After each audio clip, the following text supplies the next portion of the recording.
विपक्षी दलों ने पटना में अपनी बैठक कुछ दिन पहले की और दूसरी बैठक की तैयारी भी चल रही थी। इसी बीच जो महाराष्ट्र में जो घटनाक्रम हुआ वो निश्चित रूप से विपक्षी गठबंधन के लिए एक बहुत ही निराशाजनक बात है। यानी जो विपक्ष के लोग हैं, विपक्ष की पार्टियां हैं, ये अपने वो नहीं संभाल पा रही हैं और इनका मंसूबा जो ये दिखाने का प्रयास चल रहा है कि वो नरेंद्र मोदी को हटाने का काम करेंगे। महाराष्ट्र में जो हुआ एक उदाहरण ये है और दूसरा उदाहरण बिहार का है। इन दोनों उदाहरणों के आधार पर विपक्ष की रणनीति को समझा जा सकता है कि किस प्रकार का ये लोग कार्य कर रहे हैं। महाराष्ट्र में जो जनादेश मिला था विधानसभा चुनाव में वो शिवसेना और भारतीय जनता पार्टी के नेतृत्व को मिला था, गठबंधन को मिला था।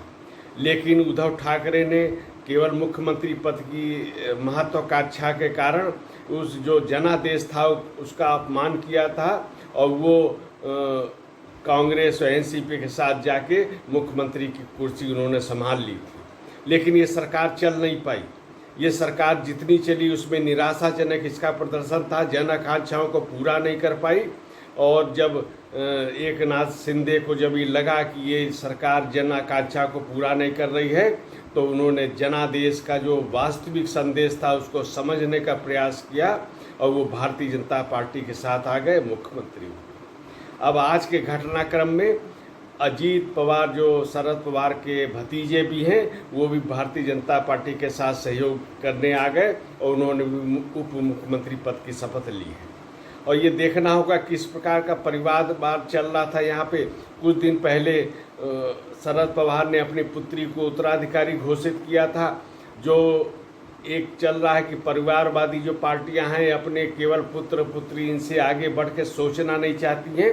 तो ये जो महाराष्ट्र में एनसीपी में दिखाई दिया उसका भी एक कारण ये है। दूसरा उदाहरण मैं बिहार का देना चाहता हूँ। बिहार में भी जनादेश जो मिला था विधानसभा के चुनाव में भारतीय जनता पार्टी और नीतीश कुमार की जेडीयू को मिला था। लेकिन जब महत्वाकांक्षा देखिए, मुख्यमंत्री पद की महत्वाकांक्षा जब नीतीश कुमार की पूरी हुई तो उन्हें लगा कि वो गठबंधन में त्रिशंकु लोकसभा जब होगी तो वो भी प्रधानमंत्री पद के दावेदार हो जाएंगे। और इस महत्वाकांक्षा ने उनको फिर से वो जिनके विरोध में बिहार की जनता ने जनादेश दिया था उनके साथ चले गए। तो मैं कहना ही चाहता हूं कि जो विपक्ष के नेताओं की अपनी अपनी महत्वाकांक्षा है, इसके कारण इनकी खुद की छवि खराब हो रही है, अपने अपने प्रदेशों में इनकी छवि बिगड़ रही है। और इसके बाद ये दावा ये है कि ये नरेंद्र मोदी का मुकाबला करेंगे। यानी नेतृत्व और नीति का जो जहाँ तक प्रश्न है वो भारतीय जनता पार्टी और नरेंद्र मोदी के पक्ष में जो दिखाई दे रहा है उसके मुकाबले के स्तर पर विपक्षी दल कामयाब नहीं हो रहे हैं।